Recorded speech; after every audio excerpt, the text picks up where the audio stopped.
Incidents of restraint and seclusion are happening daily at schools all across the country.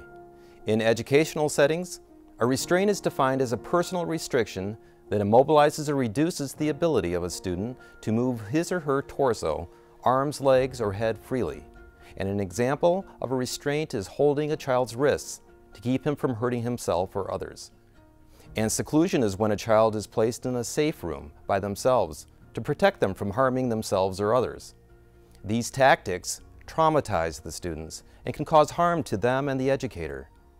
One school district in Florida is doing something to minimize these tactics, and they're doing it with the help from the Crisis Prevention Institute.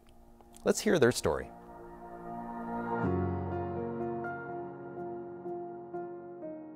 Sometimes we think because we've been in this profession for 20 and 30 years that we're the best at everything, but we're not. We're learning every day as our students are learning.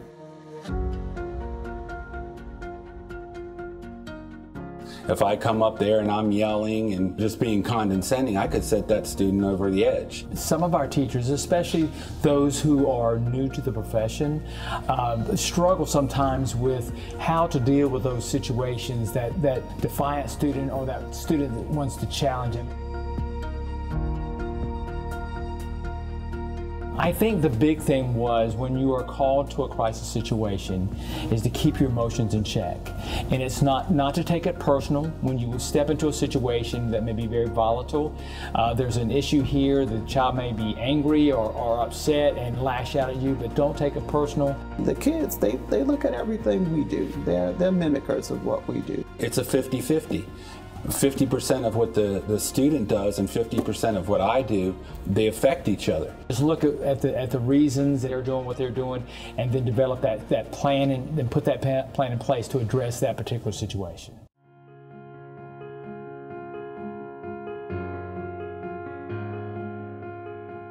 CPI has allowed all teachers to speak a common language across the board. It provides them with the strategies necessary to effectively diffuse any situation before it gets out of hand. If we model these perfect things that CPI is teaching us, which was an awesome training, we will find that some things can be de-escalated quicker if we just model what we preach instead of just getting angry and flying off the handle.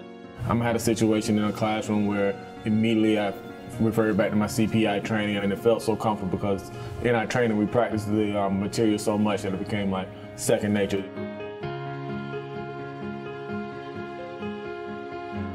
It allows and then encourages the teachers to build positive relationships with their students, which helps them to recognize any potential issue before it gets even to my office.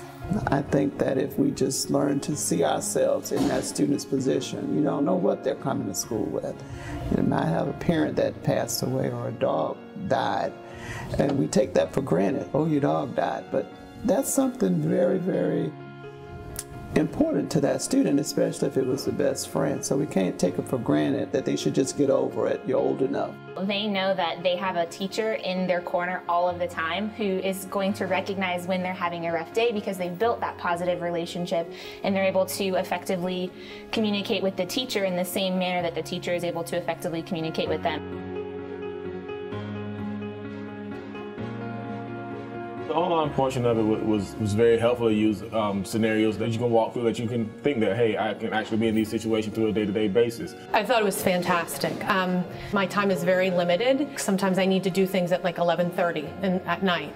And it's been extraordinarily helpful because I was able to complete the modules that kind of fit best my schedule, which meant I could really give it the attention that it needed.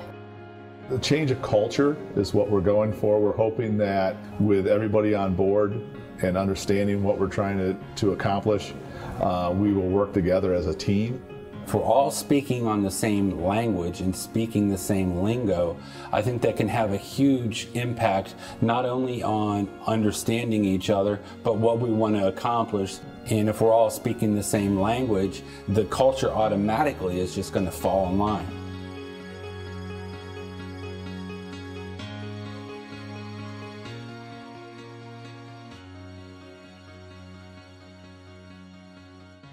Marion County is successfully creating a culture of safety that is having a positive impact.